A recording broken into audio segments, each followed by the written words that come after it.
Hello everyone and welcome back for our class of week 8. I hope you've had a lovely start to the week. We are going to get started with our class in a second. The only thing is to make sure that you have plenty of space for yourself to work in. Grab yourself a quick drink because if you might need it halfway through, and let's get ourselves started.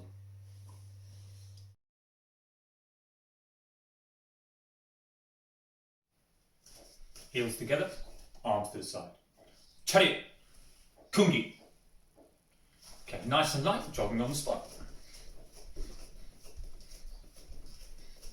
Side to side.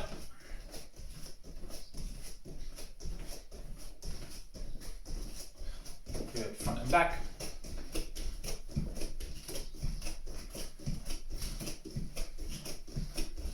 Good, knees up.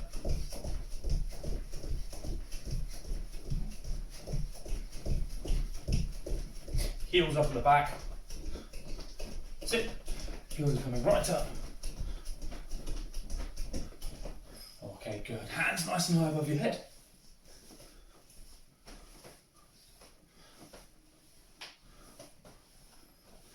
Go side to side.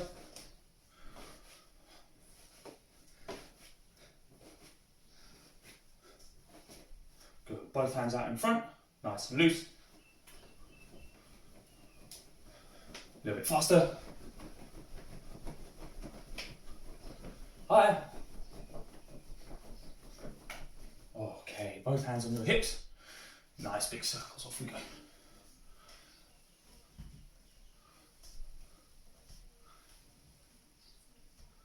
Good, change direction.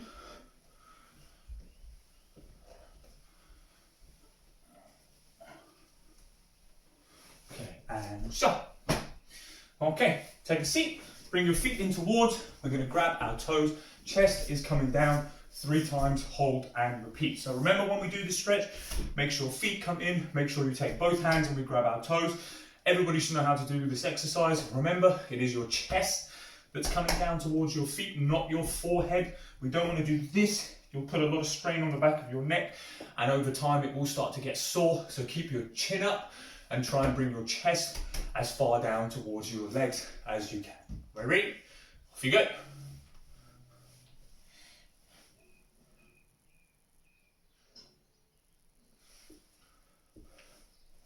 So try and make sure we're making the effort to go deeper and deeper with every stretch.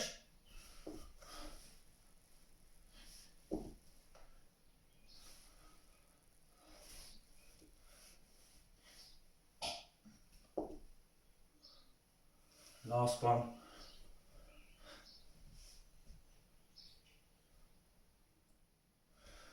Okay, very good. Take your hands, grab your ankles, elbows on our knees, pushing our knees down towards the floor. See, jump.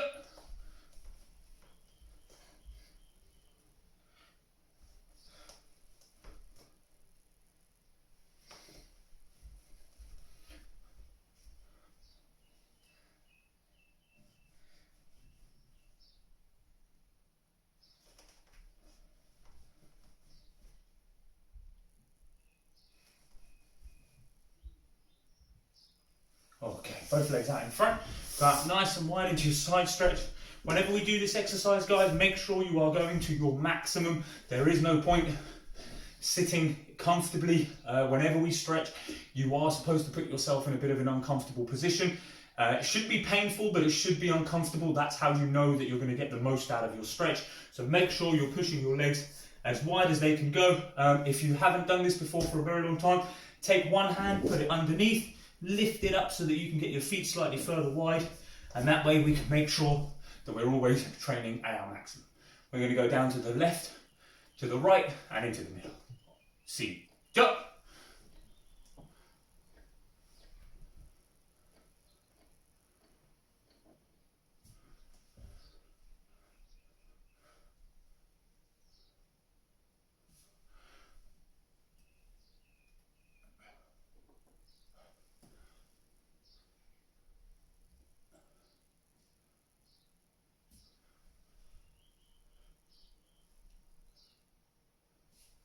Excellent. Okay, if you bring your feet in, shake them off. Bring your legs in, cross those legs, hands in front. We're going to go through our meditation now. So I know we've been doing this at home, which is fantastic to see. Obviously we do this at the beginning, at the end of every class. We're also now going to do this at the end of every class as part of our cool down, as well as our warm up. So get yourself comfortable. We're going to go for 1 minute. Your time starts in 3, 2, 1. Off you go.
And relax. Very well done. Now, stand up. Straight back into our attention stance. Well done. Now, that is the first part of our class done. So that is your warm-up and your meditation. Grab yourself a drink, get yourself ready. We're going to go into our core kicks.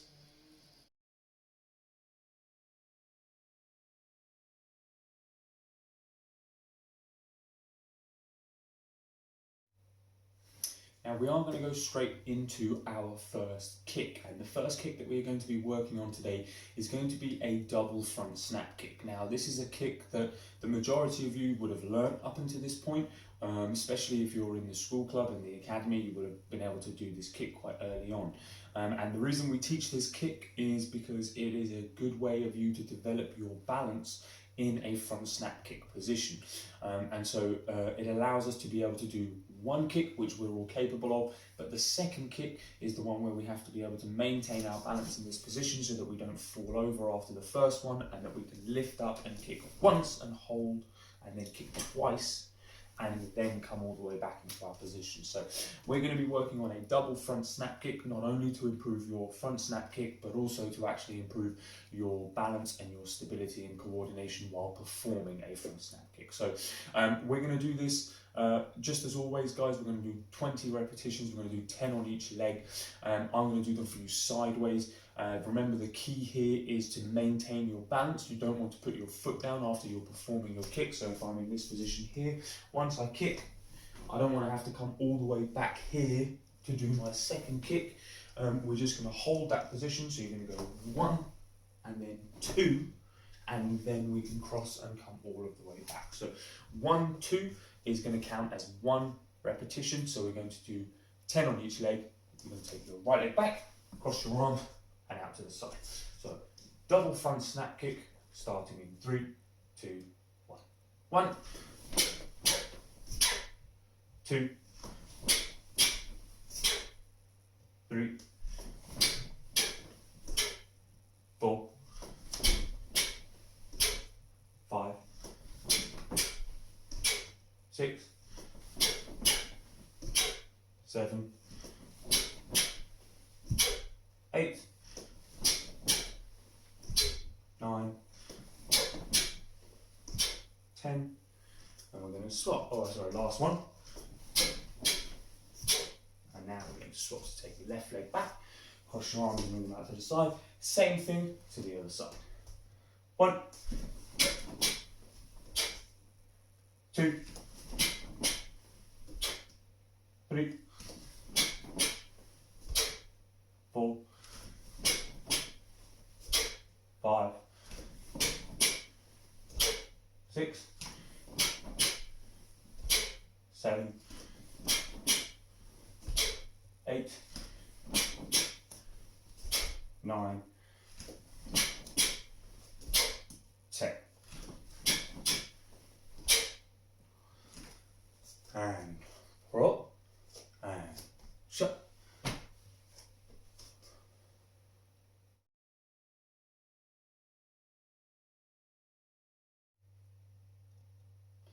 Now for our next kick, we're going to keep in line with the front snap kick, but we're going to add a second combination technique, which is going to be our side kick. So what we're going to do now is we're going to do front snap kick to side kick. And this is going to allow you to attack an opponent that stood in front of you, where you would perform your front snap kick here. Then we hold this position here to then attack the person to the side by chambering our body and twisting. Remember, all of the work is in the standing leg, and then from this position we're now in our side kick chamber to kick out and come all the way back. So we're going to perform a front snap kick to side kick. This is a technique that would obviously be used to attack two opponents, one that is stood in front of you and one that is stood to the side of you. There are different variations of this technique. You don't have to kick sideways. You can actually go front snap kick here and then chamber and kick sideways in front of you if you wanted to. But we're going to be working on the version that's kicking front snap kick in front and side kick to the side, like you have learned.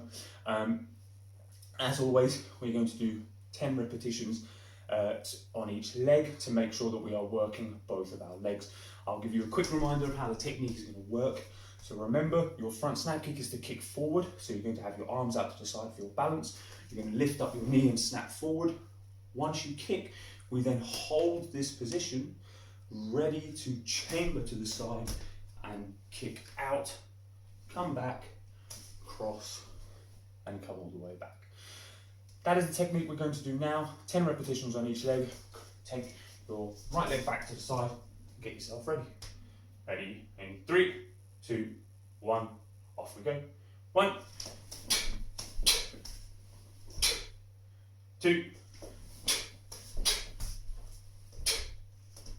3, 4, 5, 6,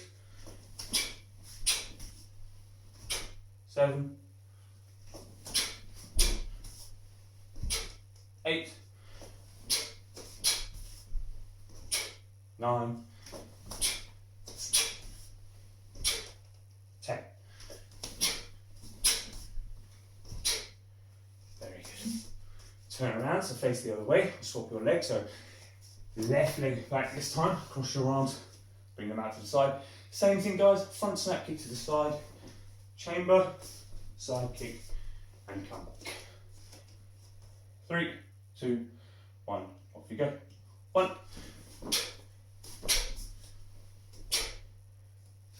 2, 3, 4, 5, 6, 7, 8, 9, 10.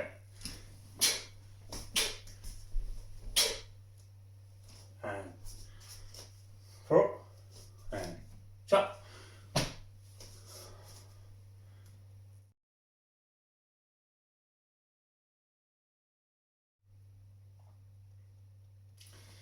The final technique that we're going to be working on in our core kicks today is going to be a pump side kick. Now, this is a slightly harder version of a side kick, and the reason we use a pump side kick is to gain distance on our opponent or to distract from the initial or the second kick, and it is used as a way to push your opponent back.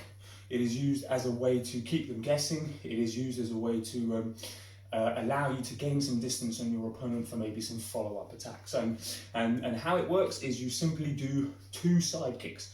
The first one, is not intended to hit the target. It's made to look like you're kicking, but it's actually the second kick that we want to hit the target with. So, how we're going to perform this technique is you're going to come and you're going to stand sideways. Now, this is going to be my target here, the wall. So I've got to make sure I take an extra step back because I'm going to be kicking once, then twice. And the key here is you're going to lift up your front leg. This is my front leg because my target is here. I'm going to lift up here into my chamber position. Once I'm in my chamber position, I shift forward and kick once, here. Then I hold ready for the second kick, which is the one that I really want to land on my opponent, here. And then we can come down.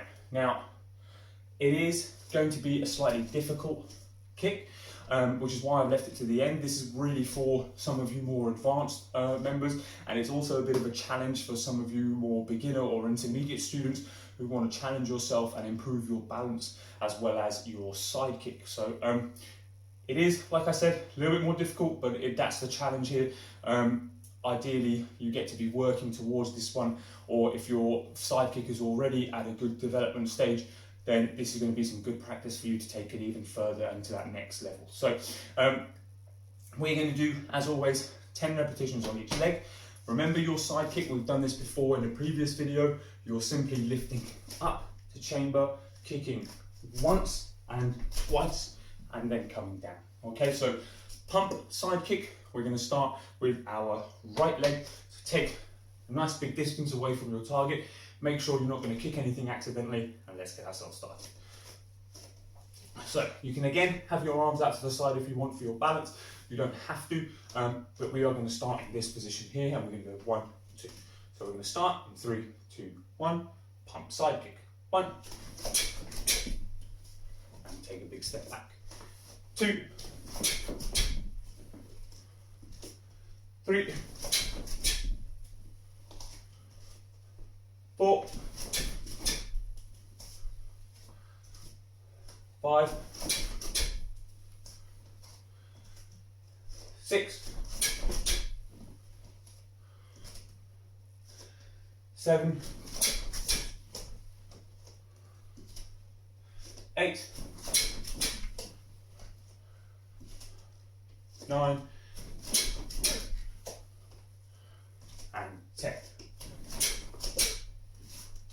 Very good. Now we're going to do the same thing to the other side using our other leg. Ready? 1, 2, 3, 4, 5, 6, 7,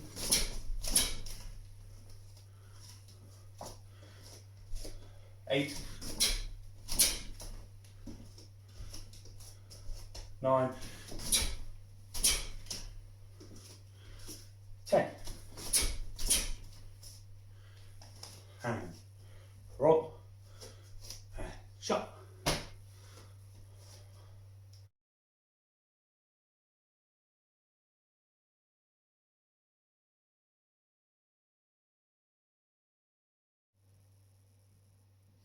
Now the first technique that we're going to be working on today is going to be called a wedging block. This is a technique taken from pattern Do-San, and it is used as a part of the self-defense that we teach in Taekwondo. And the self-defense that it is used for, it is to defend yourself against somebody coming with two hands towards your center of mass or your neck. And that could be a push with two hands, it could be trying to grab you here with two hands, it could be trying to grab you by the throat with two hands. As long as they're coming forward with two hands in this position here, we can use this technique to deflect their hands and open up their body for a follow-up attack. Now, how we do this is with a wedging block. Now, your wedging block starts in your chungisogi position here. As you start to move, both hands rise up immediately into an X here. Now, both of your palms should be facing you. So if you look, I'm waving towards myself with both of my hands. As I start to take my step forward, my hands are going to start to twist so that they're facing away from me as I open my hands up here. Now, this motion of coming up and out is the most important part about this technique. And the reason we have to do this first is because if you look right now, my hands are blocking what's in front of me. So if somebody was trying to attack me with two hands to push, they can't right now. They're either going to hit my hands that are in front of me, or they have to try and go around my hands. Now, that is exactly what we're looking for. The reason we did this in the first place is to force the other person to put their hands around mine, which means I can then open mine up and their hands get stuck in this position, and then they're left completely exposed for you to follow up with a second attack if you so wish to. But we're going to be working on the initial defense technique, which is the wedging block itself. So from this position here, you're coming up into the middle to cross, and you're stepping forward to come out to perform your wedging block. Couple of tips: make sure that your hands don't finish out here. This is far too wide. You're going to leave yourself exposed. Tip number 2, you got to think about what you're trying to defend against, guys. If somebody is trying to hit or attack you here or here, it's no good finishing here, because your hands are going to be too low and it's not going to be effective. So if you're trying to defend in this part of the body, your hands have to finish in that same part of the body to be effective. So make sure we get those tips correct, and we're coming across here to perform our wedging block. So back to your Chumbi position. Wedging block, you're going to start stepping forward with your right leg. 1, 2, 3, 4, 5, 6, 7, 8, 9, 10. And back, same thing, other leg stepping forward now. 1, 2, 3, 4, 5, 6, 7, 8, 9, 10. And roll and shut.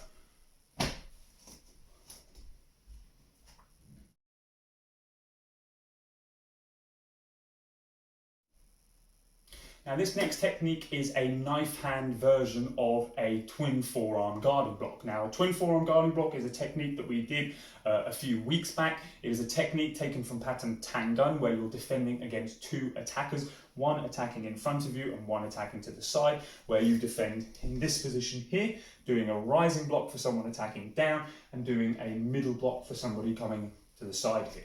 Now, only difference with the version that we're going to do today is that you are required to do it with knife hand instead of 2 fists. And the reason for that is the benefit of having an open knife hand means it's a lot easier to grab onto your opponent. So if somebody's coming down with a hammer fist towards my head and I come up in this position, I can't then follow up and grab the hand.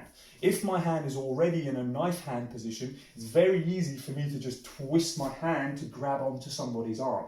And that is the main benefit of having a knife hand. If you're defending, the main benefit of a knife hand is it means your hand is nice and open, makes it very nice and quick to grab onto people's arms or legs.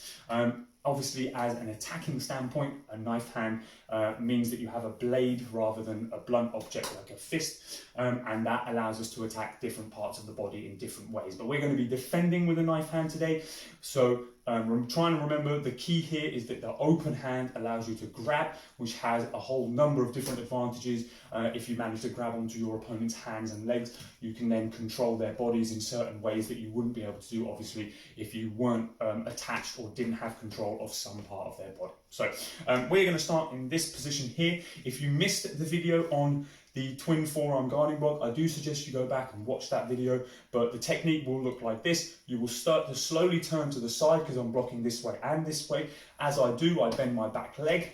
Both my hands come out in front to guard my body. And then as I step forward into my L stance, I open both hands up into a knife hand here, making sure that this rising block is well above my head, not in front of my face, it's up here, and this other one is in front of me, shoulder height, so that I'm blocking effectively. So we're going to go 10 to each side, so get yourself ready, Chumbi position.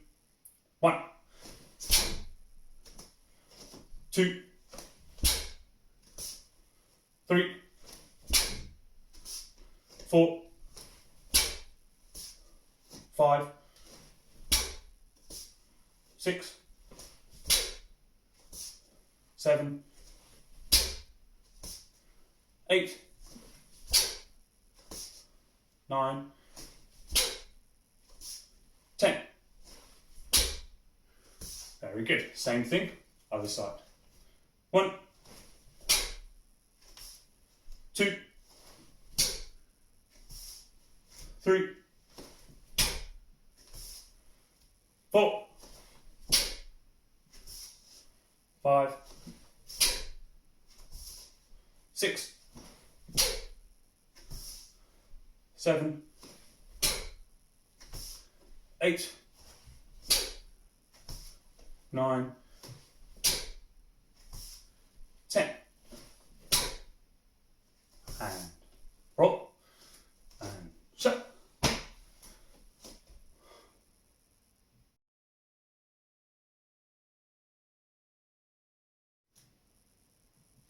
Now this technique that we're going to work on next is going to be called a hooking block. This is a technique taken from pattern Yule Gok, and it is used to grab your opponent. So if you remember what we just said in our last technique where we were talking about the benefit of having an open knife hand and how that allows you to grab, that was in a defensive position. You were defending yourself but still giving yourself the opportunity to have that knife hand open if you need to grab.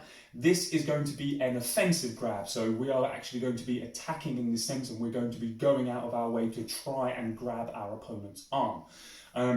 Now, a couple of things we've got to make sure when we do this technique. Number one, your technique, especially for this technique, has to be relaxed. If your hand is not relaxed, it's very rigid, you're going to find it very difficult to grab onto your opponent's arm.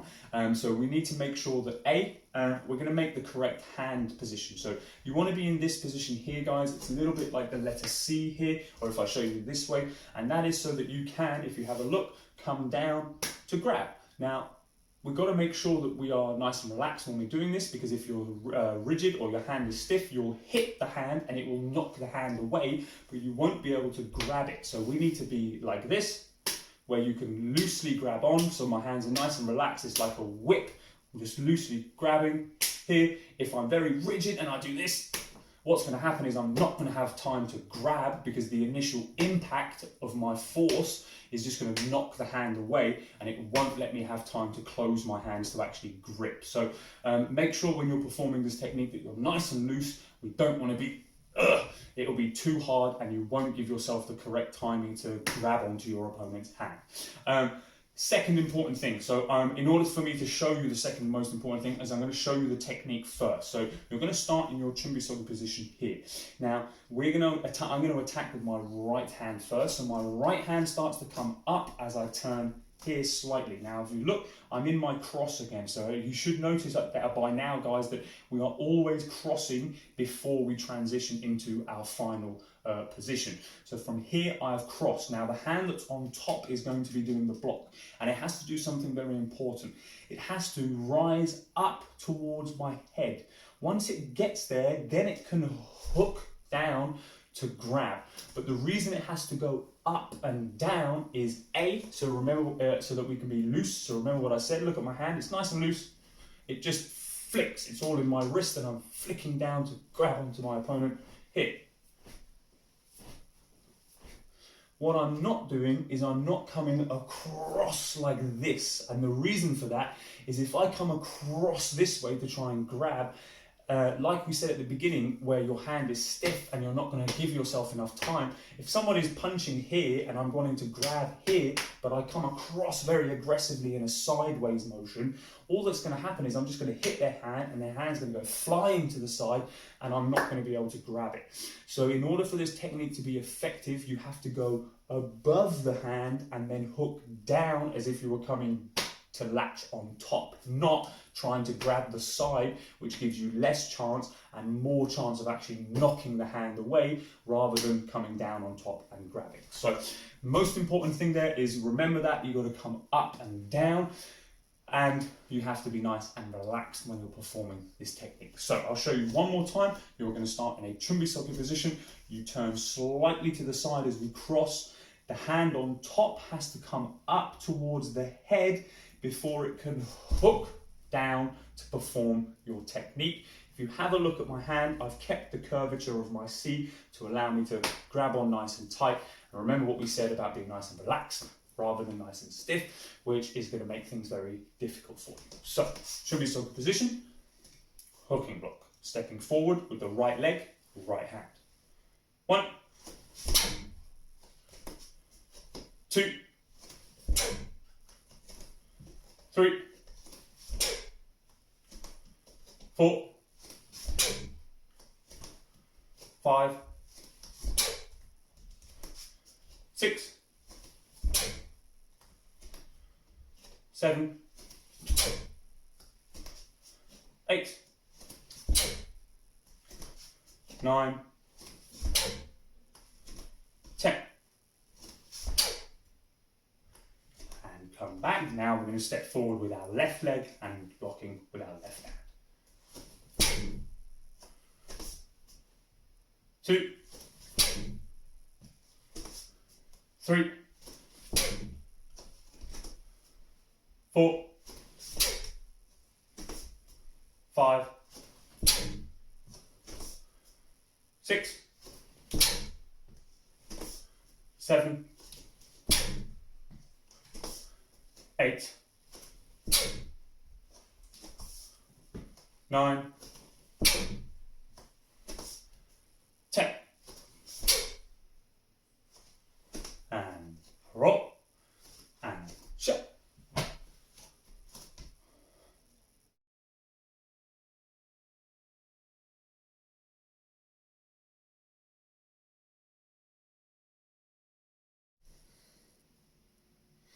Okay, now we're going to move into the combination part of our class, and the combination that we're going to work on this week is a little bit more complicated than the last couple of weeks. Last couple of weeks we were working on a very quick, explosive technique that needs to be performed quite quickly, which is why I kept it quite simple, and it was only 2 movements. It was either jab turning kick or jab side kick.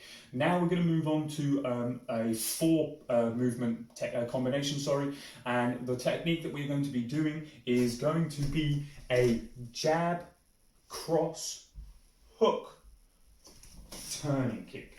And if you look, the reason we're going to do this combination is because it works very well with the motion of your body. So if you have a look, by coming forward with the jab, I twist this way. By coming forward with the cross, I twist back. My hook, if you look, twists me back this way, so naturally my body wants to come back this way. Now, allowing my body to do what it naturally wants to do by rotating back, I'm going to lift up my leg to generate all that power of my body naturally wanting to turn and using my hips. So for my hook, I then come around to do my turning kick. Now, as you can see, this all works with the natural positioning of your body as you're turning. So we're going 1, 2, 3, 4. And it's all about going to the side and back, to the side and back. And that's where you're utilizing your hips to generate your power, which is why hooks in boxing are the punches that really knock people out. Jabs and crosses and straight punches are very quick, but they don't really have the power necessarily to knock people out. It's always in the hooks. And the reason for that is because you use the rotation of your hips to generate all that power. Obviously, jabs and crosses are straight, so there's no rotation involved, and therefore there's no use of the hips necessarily. Unless you're coming forward with the cross, you generate more power, but there's no rotation this way, and therefore you don't generate that same amount of power as you do with a hook. So, technique that we're going to work on today is jab, cross, hook, back leg turning kick, and that's the important part because it's the leg that's behind me that's doing the kick. So I'll show you sideways, I'll show you this way, and then I'll show you sideways, and then we can go straight into practicing our combination. So facing forward, remember the good habits that we have formed up until this point. Nice and light on the bounce. Now obviously I don't expect everybody to be jumping up and down, that's fine. As long as you're in this motion here and we're not stood like this, that's absolutely fine. Make sure your guard is up so that we're not dropping our hands out either. So make sure we're doing those two things every single time you are practicing, guys.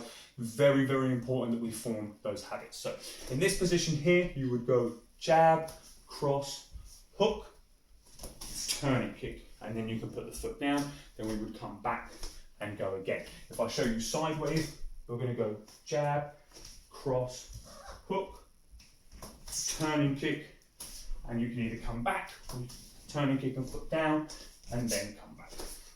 But either way, we're going to do this combination on either side of our body. So I'm going to start by taking my right leg back.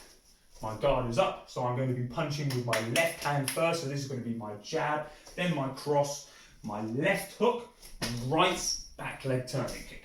Ready? Let's go. 1, jab, cross, hook, turning kick, and back. 2, jab, cross, hook, turning kick.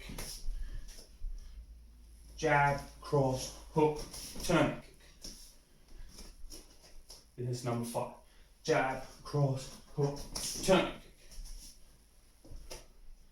Jab, cross, hook, turning kick. Good. So as you can see, we're starting to get a little bit faster now. Number 7. Jab, cross, hook, turning kick. 8. Jab, cross, hook, turning kick. 9. Jab, cross, hook, turning kick. And 10. Jab, cross, hook, turning kick. And down. Very well done. Same thing, other side. So this time we're going to take our left leg back, which means right leg should be forward, so your right hand is doing the jab to begin with. Get yourself ready.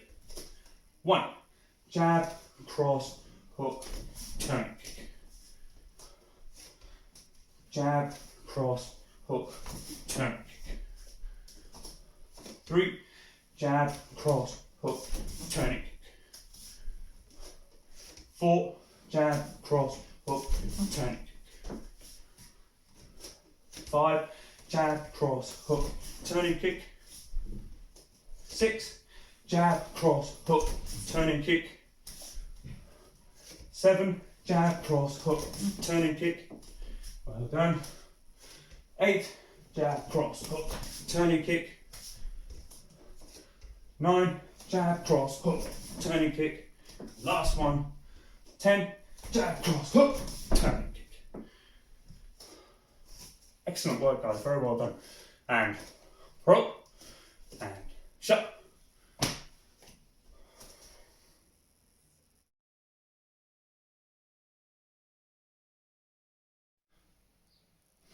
Okay, very well done. Now, if you have been taking part in all parts of the class and you've been giving it 100%, you should feel a little bit sweaty like myself. If you've been working hard, your muscle groups will be lighting up, which is excellent. Very well done in taking part. We are now, like I said at the beginning, we're just what we do is a cool down. We did a warm up at the beginning of the class to get your heart rate up. But now that we've been taking part and we've been active for a good half an hour to 40 minutes, it's very important that we cool down, we bring our heart rate down, and we will finish with our meditation. So if everybody takes a seat on the floor, you're going to go out nice and wide into your side stretch. But we're going to do this as what's called a static stretch rather than a dynamic stretch.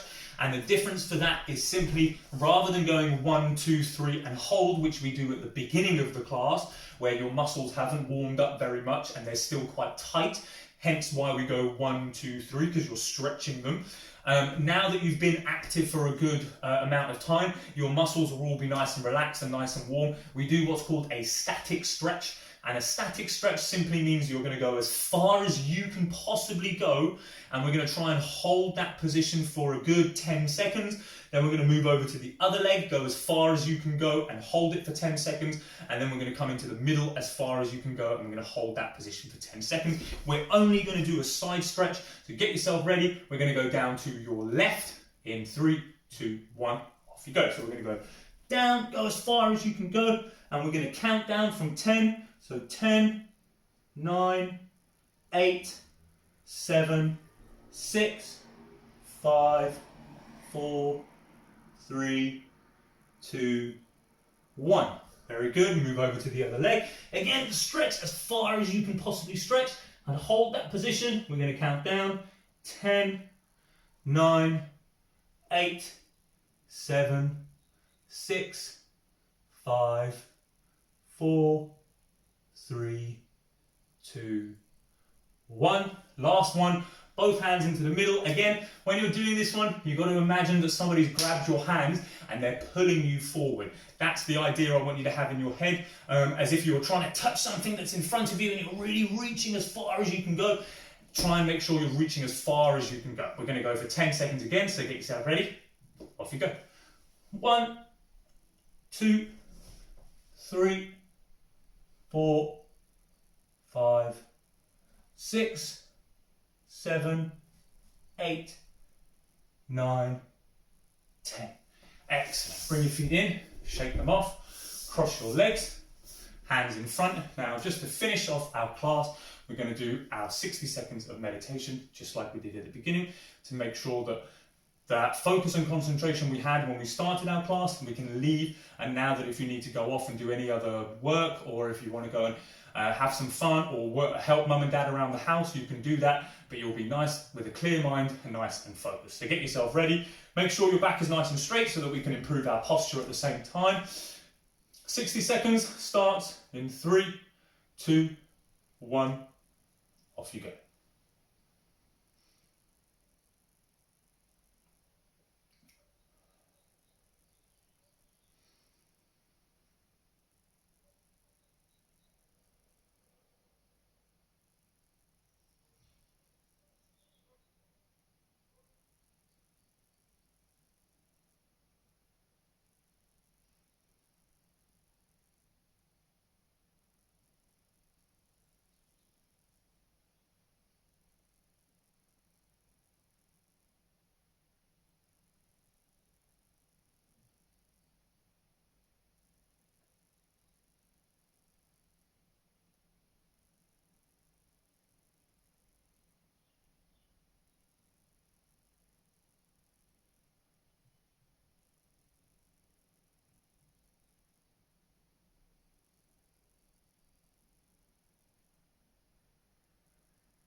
And relax. Very well done. Stand up on your feet. Back into our attention stance.